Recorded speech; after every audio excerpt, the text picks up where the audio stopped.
Hi, everyone, and welcome back to the show. John.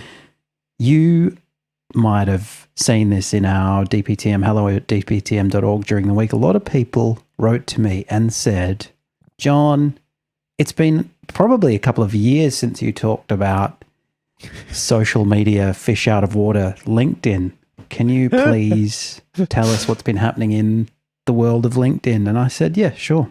The long-time listeners, and they won't have even been viewers back then, will remember that I talked about LinkedIn a couple of years ago, basically mocking it for being kind of a lame duck of the social media landscape, and talked about the kind of strangeness of all the little conventions that exist, like wishing people a happy work anniversary and all the kind of stock responses that you can put in, and this kind of fetishization of corporate culture and so on. And it struck me during the week, something happened that made me reflect on the changing space of LinkedIn and the changing role that it plays in the social media landscape. I mean, it certainly wasn't on my bingo card, as they say, that it would rise or perhaps regain a position of prominence, which it now has. And I'll come back to that. But what happened was this. I was doing some marking during the week because, as everyone knows, I'm the tenured professor of podcasting at Melbourne Law School. And it can be quite monotonous marking. So I was thirsty for a bit of diversion.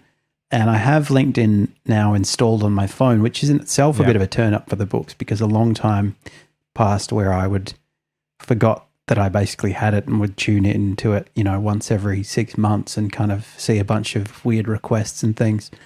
But I had it open, and the algorithm shared with me a post from a guy named Timothy Burville, who is the managing director at a place called the South Australian Cattle Company. He's also a member of Livestock SA, and he runs some kind of old-fashioned steak restaurants called Hereford Beef Stew. There's one in Adelaide and one in Melbourne. So just to check, John, is this somebody you follow, or you were basically served him? I think what happened was somebody I know liked a post of his, and so I was served his post.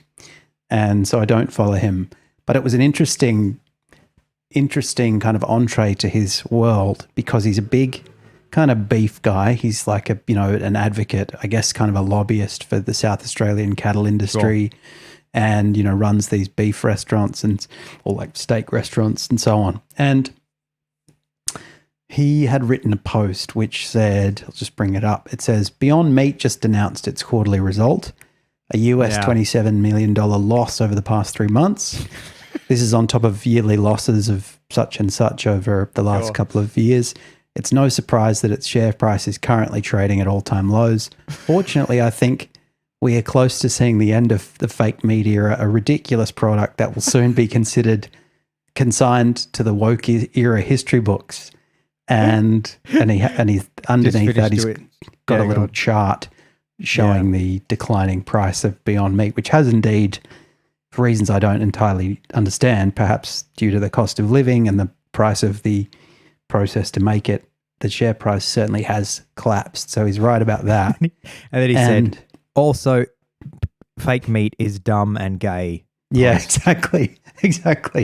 And so it piqued my interest because I was very bored from marking, and it kind of introduced me to this weird little nook of people who are obviously in Timothy Burville's world, who are kind of, beef and cattle farming and livestock farming advocates, and they kind of try to square it with climate change, and try to kind of buck the trend of decrying livestock farming as a source of global warming and so on. So this other guy, Paul Wood, AO is Order of Australia, which is kind of like an Australian knighthood. So he's somebody of some prominence. He said, there's been a lot of spin around cell-based meat, but the money has dried up, so many companies are on hold hoping things will change. The idea of using an expensive technology to compete in a commodity meat market was never a good business idea. The sustainability claims are also questionable given the very high energy use for this technology. In the end, you have to ask, What problem are they trying to solve, etc. Yeah. And I Sorry, was that somebody who commented on the post? that was a guy who commented on Right. Timothy Burville's post, who obviously agreed with him. And Timothy Burville said something back to Paul like, "That's why I say it's a woke nutty product," or whatever. And so I decided I'm gonna get involved here, and I got nothing going on. So I said, the problem they're trying to solve, Paul, is the enormous carbon footprint of meat production. I suspect it's that which future generations will look back on in disbelief, not attempts at a solution. Now, I have to say, I'm not speaking from a position of moral purity here. I eat a bit of meat. I try not to eat too much, but I'm not zealous about that. But what I am zealous about, as DPTMers will know, is just starting shit fights on the internet occasionally when I'm a bit understimulated. So Paul Wood said, "I think you will find that the story around the carbon footprint is far more complex than the spin doctors from alternative protein companies would have you believe." Blah, blah, blah. He goes into some detail about the various means that livestock farmers can use to reduce their carbon footprint. Fair enough. So I said, "Thanks, Paul. I'm sure you're right about the complexity of the story and you have a better grasp of many of those complexities than I do. But it seems that, as things stand, livestock are a substantial contributor to environmental decline, and it seems sensible to me to explore alternatives. I think farmers and consumers have to take responsibility for what they're doing and not just denigrate those efforts." And then another guy, Ian McCamley, who is the director at MCC Group of Companies, I don't know what they do, he said, "John," and he quoted me and he said, he said, you've said that livestock are a substantial contributor to environmental decline. I'm intrigued at the sort of statement and would like to explore why you've made it. We've watched our land improve over the decades, and we've learnt that our key KPI to watch is ground cover of deep-rooted healthy plants. This is the key to maximising environmental health. Clearly, Mother Nature rewards this with good livestock productivity." So he's obviously a beef guy. "The two work in sync. The evidence is clear in road and rail corridors and national parks where cattle are excluded, showing that environmental outcomes regress. Old moribund plants suppress new growth if they are not cycled by animals." I think that's pretty... He wrote all of that? Yeah, and he goes on. So your calls to shut down livestock grazing simply beg a belief in the environment I live and learn from every day. Clearly you experience the real world of grazing livestock under the watchful eye of Mother Nature in a different way to me. Look forward to hearing what has made you form your opinions. And I said, "Thanks, Ian. Good to hear about your experiences. I've made that statement because of a global scientific consensus about the impacts of livestock farming on climate change." And I said, "I'm interested to hear about your efforts to improve the productivity of your farms. However, I don't find it plausible that somehow nature depends on or benefits from vast tracts of land being cleared so that millions of introduced animals can graze. And nor is that why livestock are farmed. They are farmed to make money." And then I sent him some links to various sources about the impact of livestock, which I am obviously by this point pretending to know something about. And so it went on. And then eventually Timothy Burville made a new post where he said that, which is an interesting point, which perhaps is peripheral to the point of this story, but he said India has a very large cattle population because they don't eat them, because they're sacred animals. And, everyone's worried about what we're doing. What about India? And I said, "What is your point?" And he said, "What is your point?" And I said, "It's a genuine question, Timothy. Don't you know what your point is?" And then he blocked me. And then, so all of that, I only have access to all those posts because I screenshotted them before Timothy blocked me. But the whole thing just kind of made me think, this is a kind of microcosm. I mean, it's partly a function of the way that I like to abuse social media, but it's also a microcosm of how LinkedIn's purpose has broadened to kind of look more like mainstream social media. I mean, a few years ago, I don't think you would have had really any opportunity to have like a lively debate a good point. close to a kind of internet shit fight, that you might have on Instagram or something in the comment section. But LinkedIn was always kind of exempt from all that because it was just a bunch of like, hello, I'm looking for a job in the energy industry or something. And now people are much more keen to use it for kind of personal and professional branding that extends to kind of, expressing their views on contentious topics. And then that invites commentary, and then they get a bit of a profile. And then, totally. they kind of, the fact that I was, having an argument that culminated in me being blocked just made me think, wow, LinkedIn's really changed. I just can't imagine doing that a few years ago. And it's funny because it kind of drew these, like I was talking to my friends about it, and I talked to Jacinta about it, and she was like, don't do that on LinkedIn. It's like, it's a professional, it's supposed to be like a professional networking site. You don't want people seeing that. And I said, look, this is part of my professional brand. This is what I'm selling. That is actually a very good point. And I actually legitimately don't think that it would have a negative impact on your personal brand. I think that it would have these are all the tricks that you've learned through DPTM, John, and how we've tried to get more eyes and ears on the podcast. Yeah. Nobody rises to the top by just being middle of the road. You have to pick things and stick to your guns and be slightly more, I don't know if extreme's the right word, but you don't want to be wishy-washy. If you are a very expresses an opinion, then you're the person who gets the eyeballs because everybody else is being very beige. And you are right as well. LinkedIn has changed tons. I'm a total LinkedIn nerd these days because I can see how powerful growing a personal brand is.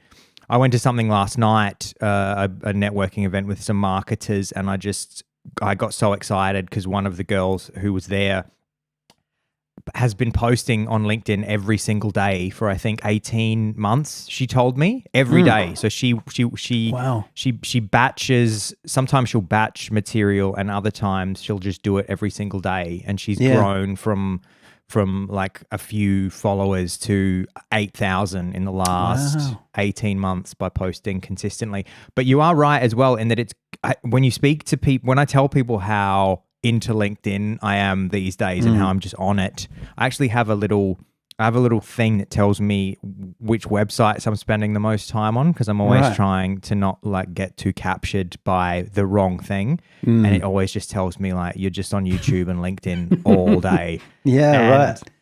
And when I tell people about LinkedIn, sometimes people will say to me, my job's a bit this, or people don't really know about what I do. I'm quite good at what I do, but people don't know. And I always say to people, you should be on LinkedIn more. And people go, oh my God, like it's just people on there saying, my company, I'm so glad to have joined this company, or and I'm like, that is LinkedIn from like 10 years ago. Yeah, it's much more vibrant now, it seems. You still see that occasionally, but it's really, those are like the chuggy corporate posts that nobody pays attention to. Now, the posts that do really well are people that are giving like value, as we say in the world. So loads of educational posts. Like if I'll see something that says, this is how you promote your podcast. I follow tons of podcasts, but it's very interesting that you ended up in a bit of a, you know what you ended up in, John? You ended up in a little bit of a beef.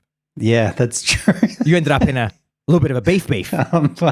I'm sad that I didn't realize that at the time. It's like, sorry, I didn't mean to start a beef and then just mic drop. But that is still somewhat unique. That, I mean, I follow a few people on LinkedIn who have been banned or kicked or banned like and reinstated because they are a bit more opinionated. But that's great. And it's funny too, because I guess if he's made such a strong statement about the cattle industry and its impact on the climate globally, I guess he would have expected some amount of pushback because, of course, that's a very contentious issue and it's quite a strong position to take. And what I've found as the I don't know to what extent I was imagining this, but it seemed like as the fight kind of progressed, or dispute, there were more people who kind of had eyes on it, and so the comments thread obviously got longer, and it also got more full of people who, like me, were kind of criticizing what was being said in it, because it started off, it just looked like a bunch of like-minded beef heads who beef were boys. like, beef boys. Exactly. Big beef boys who were like, more cattle. It's going to fix the environment. Just we should be. Nature's a mess. You need to graze it. What's your address? I'm gonna send you a triple cheeseburger right now, Maloney. Exactly. That would have been a good way to get my vote if he said, "How about we settle this with a double cheeseburger with Wagyu patties." I would have said, "Yeah, all right, fair enough." But it was just kind of, I mean, it indicated to me both that there were these that there's a little pocket of like-minded people that he obviously speaks to, but that there were sort of detractors who were getting attracted by the algorithm, or, maybe by friends of friends or whatever. I mean, what do you think it's like people who are on there posting every day, what's the kind of real world impact? Can they monetize that sort of following that they get, or are they more just totally? Yeah. Okay. Yeah. Yes. You can sell courses or subscriptions. You can sell courses, or you could sell any other digital product, but also, depending on what you do. Like, let's say you're a video editor, for example. If you build a huge following on LinkedIn, people will just write you and say, "Hey, I've been looking at your videos. They're great. I need them for my company. Let's chat." And then you jump on a call, and dang. That's your and it's over. And it's over. That's your brand new client. Or some people sell digital products, like people sell Notion templates and stuff like that. Some people who are big into organizing. Some of the people that I was with, I was at like a Notion sponsored event last night, John, you would have appreciated. Yeah. And other people are consultants. So they'll say, "Oh, look, there's a lot of personal branding consultants." So what people will do, they'll build themselves a huge following on LinkedIn, and then they'll say, "Hey, do you want a huge following on LinkedIn? Because maybe you're a beef boy and you need like more eyes on your stuff because you need to promote the Australian beef industry." Yeah. And so you reach out to them and you say, "Hey, can we jump on a call?" And they say, "Yeah, I charge, $500 for an hour of my time, and I'll tell you what to post, how to post, and how to get to that many followers."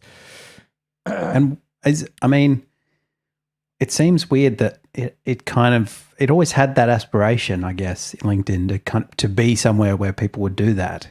And yet, until probably the last kind of 5 years, and even maybe more recently than that, as I said, even a couple of years ago, my criticisms were very much directed at the way that LinkedIn used to be.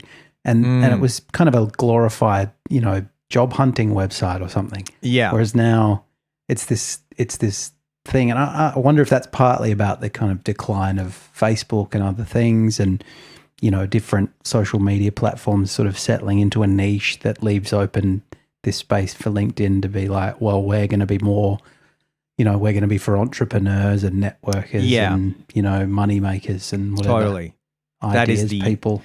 That is the problem that it solves. It is social media for people that are kind of career focused and are using it to push out a kind of a more professionally directed message. Because I've done a bit of writing on LinkedIn. I did this, I mentioned a few times that I did a 30-day writing challenge earlier in the year, and I could feel that some of the stuff that I was writing just didn't suit LinkedIn because it didn't, I couldn't really connect it to anything professional necessarily. I remember one of the last articles I wrote, which is one of my favorites, but it was just these, and I definitely, if I was a more skilled writer, I definitely could have linked it to something professional, but I just said, these 3 items are my favorite items in my life that I've ever bought. They cost under $100. The amount of money that I paid for them has been far outweighed by the amount of value that they've brought my life. And then the whole thing was just about 3. I think I mentioned, maybe I can bring it up while I talk to you.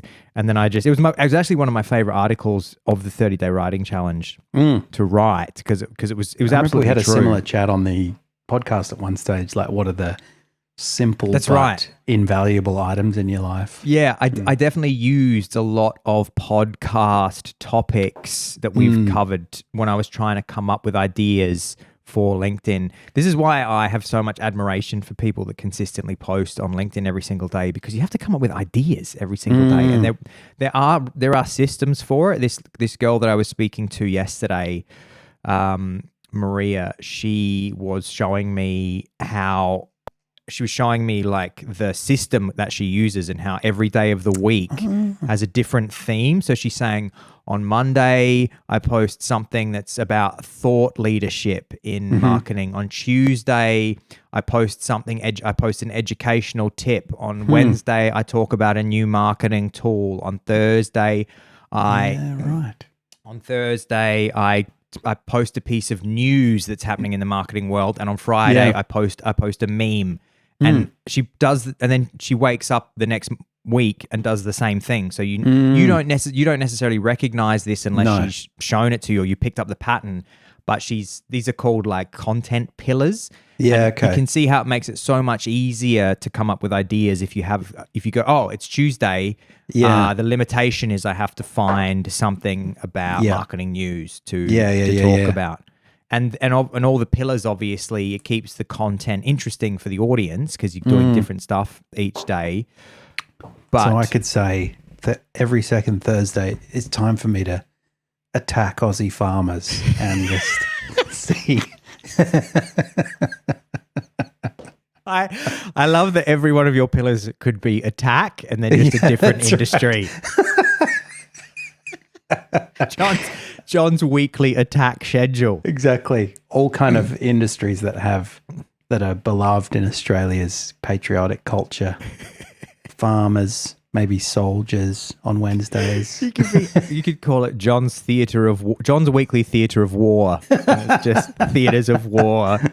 It'd be great if you switched too, like somebody who's really good at debating. After just slagging off the Beef Boys, you just find some like blue-haired liberal vegans. Yeah, exactly. Some like blue-haired vegan liberal that you just go into and just sink the boot in, and you just go, this is about healthy debate. I actually don't have, these are not principles necessarily that I follow. I'm just trying to increase the rigor in this discussion on everyone's part. From Timothy Burville to Bob Brown. Man, I haven't thought of Bob Brown. Is Bob Brown still alive? He's still around, yeah. He just got arrested for protesting in Tasmania recently, so he's still up to his classic tricks. Bob for Brown, everyone who doesn't know, he's a famous environmentalist and Greens politician in Australia. I have here, so this was a LinkedIn post, which I don't really think suits LinkedIn. So I had the 3 affordable gadgets I cannot function without. That's the hook headline. I am obsessed with items that pay back 10 times their value in time and money saved. I think that was my attempt to make it LinkedIn-y, was like, this is valuable. This is what we look for in the world. Business, boys and girls, we want value. I'm obsessed with items that pay back their value 10 times.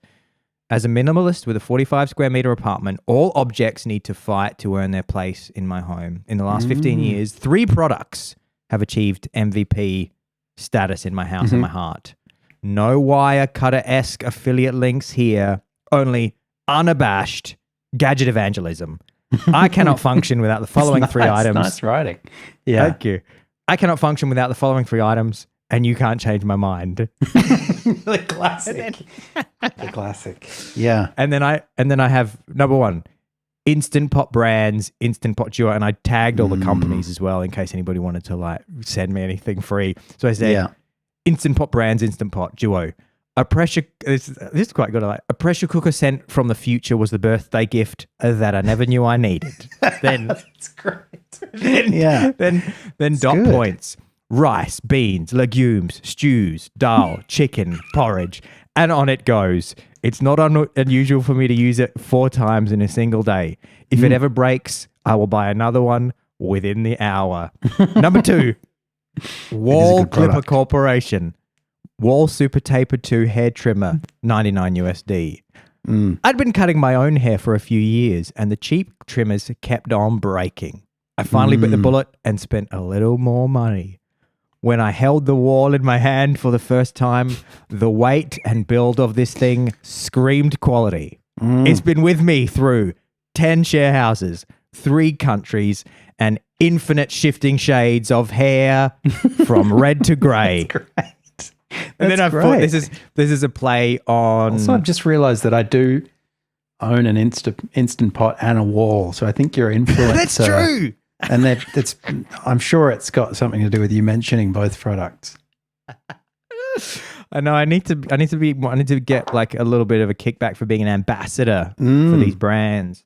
And then this is a play on Patek Philippe, the Swiss watch brand, which has a famous slogan that I always joke and change with my friends, because I first saw it when I would fly between Berlin and London, and I think my friend Sammy would sort me out with British Airways flights when she could, from having tons of points, and she would I'd read the BA in-flight magazine, and it would always have Patek Philippe Swiss watch brand ads, and they would say, you never actually own a Patek Philippe. You merely like steward it for the next generation, because they're like like insanely expensive watches. It's like buying a fucking expensive car. And so at the end of my wall clipper, I have here infinite shifting shades of hair from red to grey. You never actually own a wall super taper 2. You merely look after it for the next generation. Oh, that's great. So it's funny. And the final product? The final product was the HP LaserJet Pro M15W. In 2013, I moved to the Luddites Republic of Bureaucracy, aka Germany. Then COVID happened, and suddenly I needed a printout of everything every other day. I now print on the weekly government forms, practice language tests, inspirational quotes, backup travel documents, and so much more. The wireless M15 boasts a form factor so tiny that it lives in my storage cupboard, and I've not replaced the toner cartridge in over 4 years. Printers are back, baby. and then it just ends with, I try to be a conscious consumer, and these 3 affordable items I can't live without. And then call to action. Let's get some engagement in this post. Yeah. I'd love to hear what yours are. Yeah. I'd love to hear what your items that you can't live without are. Comment down below. Comment down below. So that's and me I on just LinkedIn. Wrote fleshlight, and you blocked me on LinkedIn. You put fleshlight collection. Fleshlight. John, you bought Fleshlight exclusive Star Wars collection. Imagine if they partnered with Star Wars, and you could just be with every creature from the Star Wars universe. My favorite Jar Jar Binks. Jar Jar Binks Fleshlight.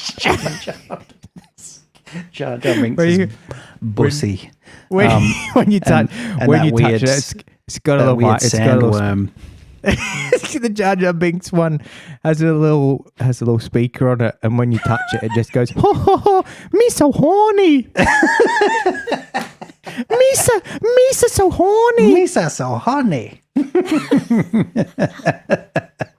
My favourite would be Jabba the Hutt. I want Jabba the Hutt Fleshlight.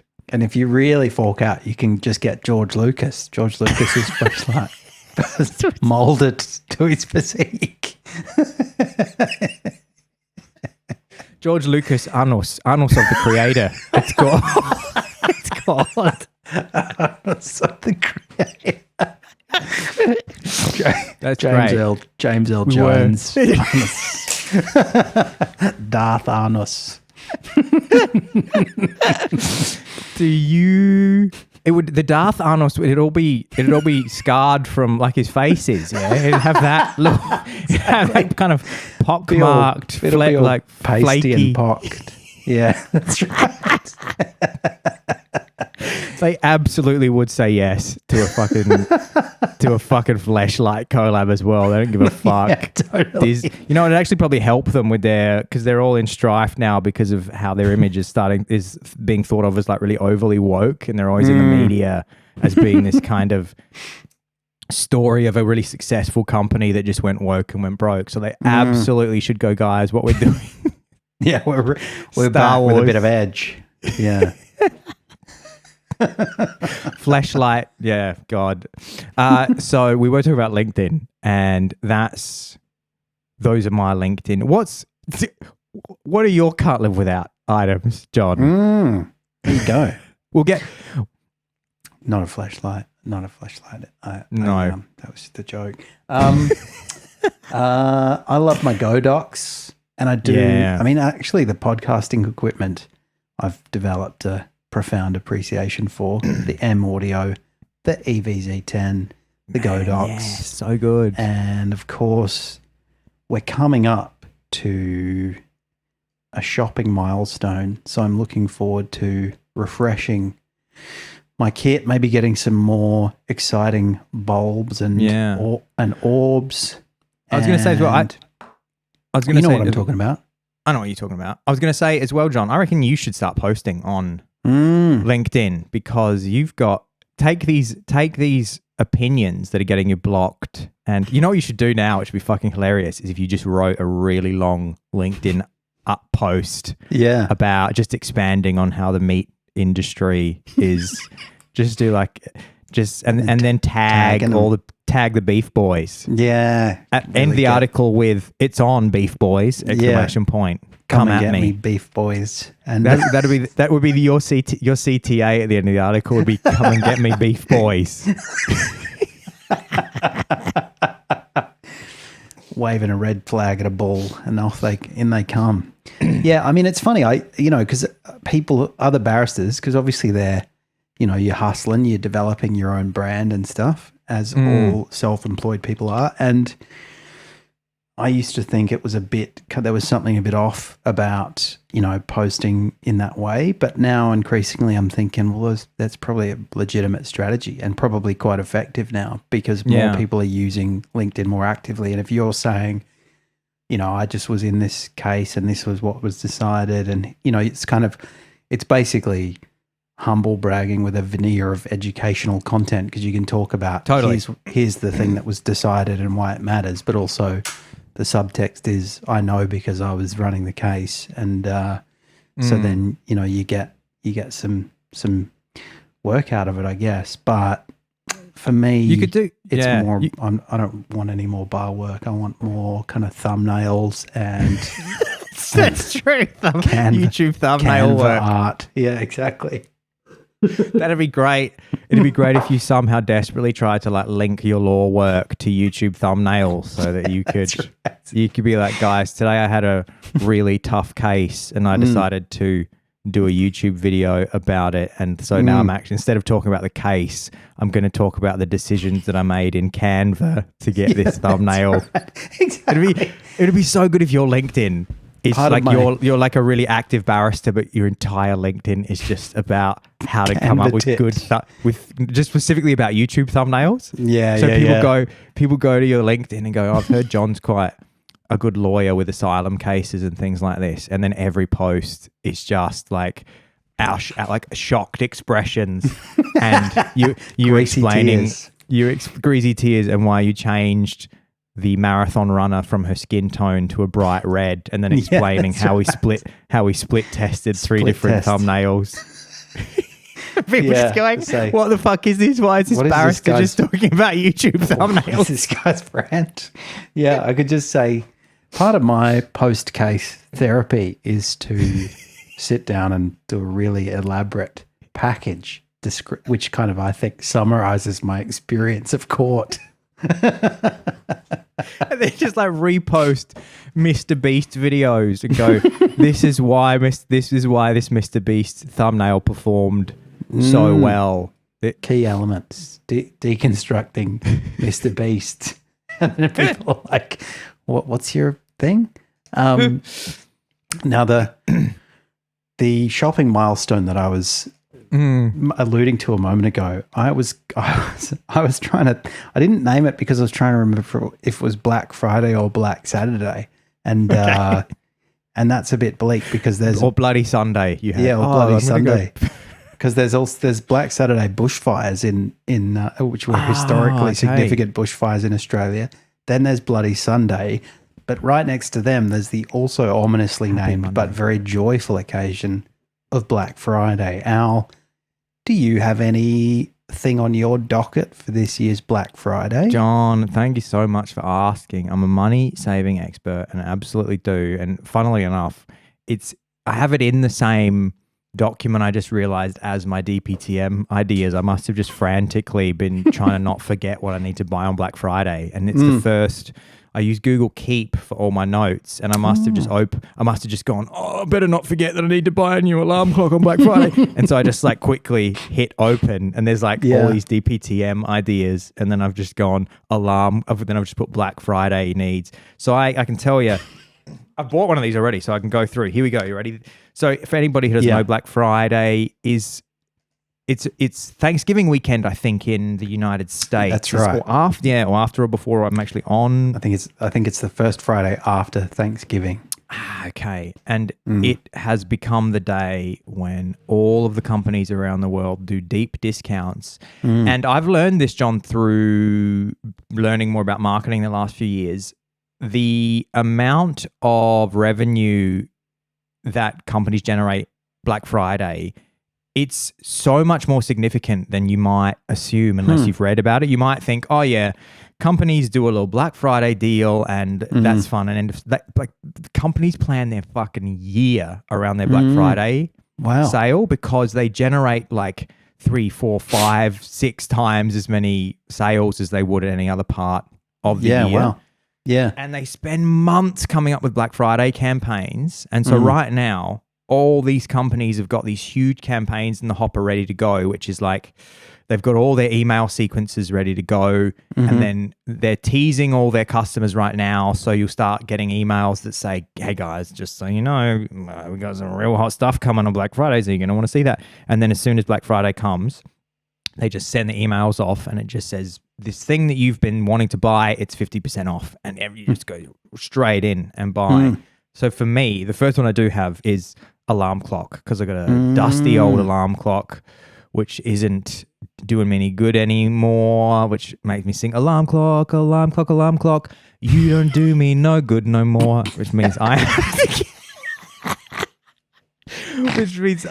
to get a new alarm clock. The second one I have is camera battery because I only have the camera battery that came with the Sony ZV-E10 and I need a couple of spares. Then I have, oh my God, do I have running shoes? I've got like a whole list of running shoes. So I use this price comparison website called Idealo in Germany, and you find the product you want and then you can just set a price alert. It scours the internet and it messages you as you tell it how much you're willing to pay for the thing. And then it says, we'll email you when it drops this low. And I fucking swear, I've got 20 different running shoes that are just, I'm going to open the screen on Black Friday and just see which of them are deeply discount. And then I'll probably just like blow my entire savings on running shoes. And then some companies do early Black Friday sales. So a company called Brain FM, which is not too expensive. Brain FM are like Spotify, but for music specific, for productivity focus. They've basically taken that idea of we need music to focus, we need music to relax, we need music to chill. Yeah, they're a very narrow band. Actually, I can tell you, unobtrusive lo-fi playlists and that kind of thing. Exactly, but it's specifically for for focus when you're trying to be productive. And then I think they have a chill thing as well for sleeping. But they've even split focus into, are you studying? Are you doing deep study? Are you doing something creative like you might be doing in Canva? And they do this whole bullshit about like, we employ a team of scientists and we only do music that's scientifically, which I don't necessarily buy into. But the problem that it solves for me is that I always find it kind of difficult and time consuming to find those playlists of focus music. So I'll go, Yeah. okay, I want to listen to music while I'm doing some study for German. And then I'll go to Spotify and I'll just spend like 15 minutes trying to find the right playlist. And I'm going, I don't really know if this is the right, this is too upbeat lo-fi for me.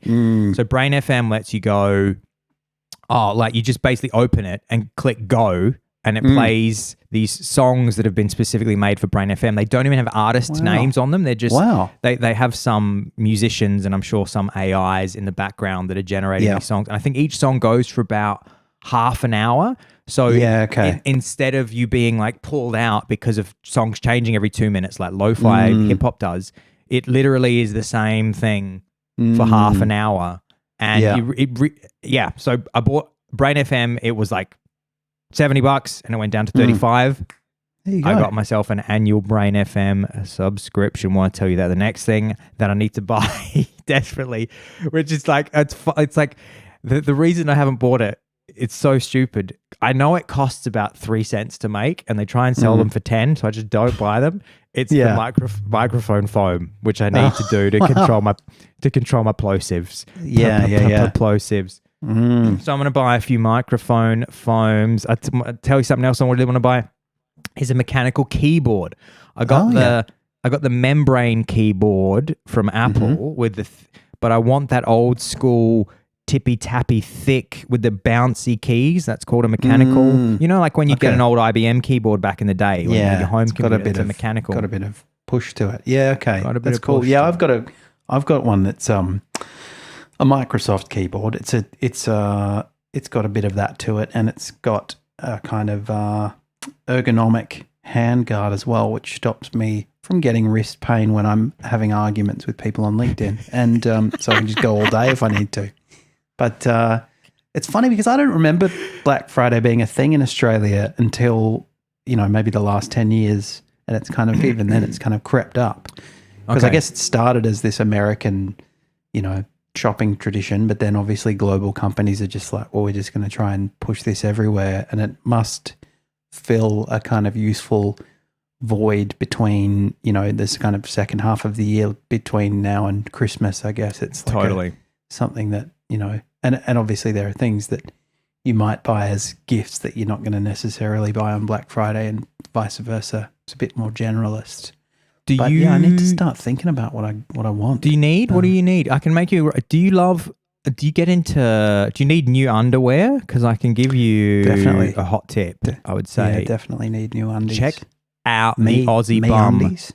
Check out the Aussie because Aussie Bum's whole thing is pretending that they're giving you discounts every day anyway. Aussie Bum are one of those companies that anytime you go to their website, it's like closing down sale 903% off every single time you go to their website. So I'm assuming they do have something pretty good on. Have I got them on now? Let's have a look. Yeah, look. This is there you go. You got Aussie Bums. Wow. There you go. I've just got my buns on. I've become like one of those sort of minimalist productivity weirdos where I've just started buying, I only buy white underwear. And it just it just makes me feel like Michael J. Fox in Back to the Future. It is very classic, the tidy whities. Classic look. Yeah. But he's got Calvin Klein purple underwear on, isn't it? Does and then he? they say it does remind me of Back to the Future though, because they'd never seen colored underwear in Back to the Future. So she says to him, like, oh, we've never seen purple underwear and that's why she thinks his name's Calvin, because his name is on the underwear. Yeah. That's why they think his name is Calvin. I don't like, they never seen Calvin Klein underwear. White because I just don't, it kind of ends up the color of a treasure map if I have white underwear. It's like I've spilt tea on them. You do have to be a brave man. Can mask a patina. Your underwear are like those, is in like that van to black, which is that like scientific black that some laboratory has developed that doesn't reflect any light, doesn't like refract any light. That's right. You're like €300 underwear. Invanta Black. Exactly. Literally. Yeah. I mean, you could soil them and nobody's going to be any the wiser because they just suck in light.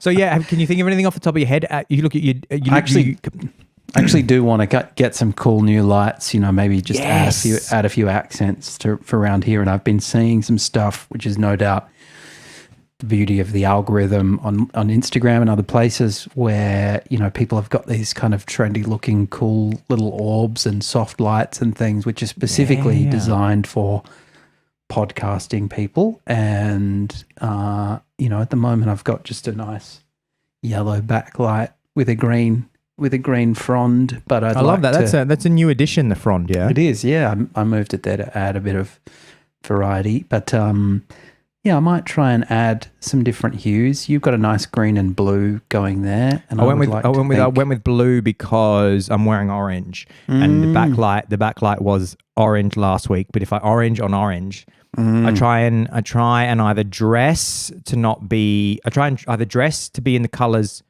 that are not the colors behind me, or today if I'm going to go hard orange, then I'll go for cooler colors in the background, soft cools, and you've got your matching tiger. Yeah, see, that's the kind of Cincinnati Bengals cap on. Shout out to Mason, and shout out to the wonderful people of Cincinnati who are huge fans of the show. Shout out and to Cincinnati quarterback Joe Burrow, who just absolutely loves DPTM. You should see Joe Burrow. He looks like Captain America quarterback. Just handsome face. Yeah, super cool looking dude. Joe Burrow. He's a big celeb. They love him in the States. Shout out Joe Burrow. Joe Burrow, come on, just phone in one day, John. We'll have a come on, Joe. What's he getting for Black Friday? Probably a new helmet. That'd be so great if they interviewed some celebrity who clearly has a net worth of $250 million and they just went on about Black Friday deals they're waiting for. What are you getting 20% off with your fucking $100 million 5-year contract? This is going to be me because I'm like Larry scarcity mentality. Like I could have $250 million and I'll just be like, man, did you see that USB 3 dongle is 17% off? There you go. I'm going to save €3 on that. Everyone, please write in and tell us what kind of bargains you're looking forward to. We would love to hear know about that. Open your phone right now. If you got email on your phone, hello@dptm.org, or if you have us on Instagram, just shoot over there and tell us. I would love to read out on the show what people are waiting. And I tell you what might be a cool idea is if you're out there and you hadn't thought about Black Friday coming up, and now and now I've reminded you, and you've thought, that's great that Al reminded me, because I just realized it's great for electronics, Black Friday, electronics online. Oh my God, you're going to save a few dollars there. What's it like for stationery? I'm sure it's great. For what? Because I was going to buy pencil sharpness for Black Friday. Down to $1.20. Because how much I was for plastic just going to show sharpness? you. Yeah, that's right. How much for the original Faber-Castell coloured pencils that my mother would never splurge on. I was just going to say one of my go-to items is this beautiful Blackwing 602 pencil. Yeah. Do you actually do you get the same pencils every time now? Yeah, I do. I love them. Yes, I love that. It's got a little thing on it that says half the pressure, twice the speed, which has become not just the slogan of the pencil, but really words to live by, I think. Are you off now, John? Jump back on LinkedIn. I have LinkedIn. Of course, I have LinkedIn on my phone as well. I have the LinkedIn app on my phone. Maybe I'll even... I'm going to get on there and say, I want to wish all the beef boys a happy Thanksgiving. Spare a thought for the turkey this Thanksgiving. At least those cattle are being spared in favour of the humble turkey that's going to the slaughterhouse this Thursday. And they'll say, you've got it all wrong. Nature needs millions of grazing quadrupeds. Otherwise it just goes to ruin.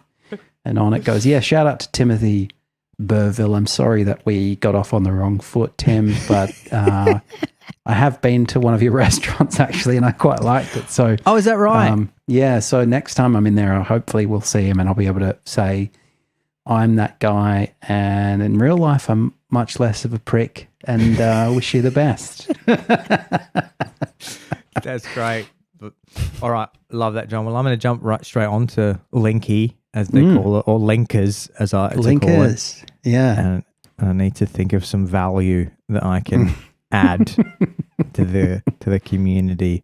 Oh, here we have. This is quite cool. I've just opened LinkedIn and I follow 11 Labs, who we used to do the.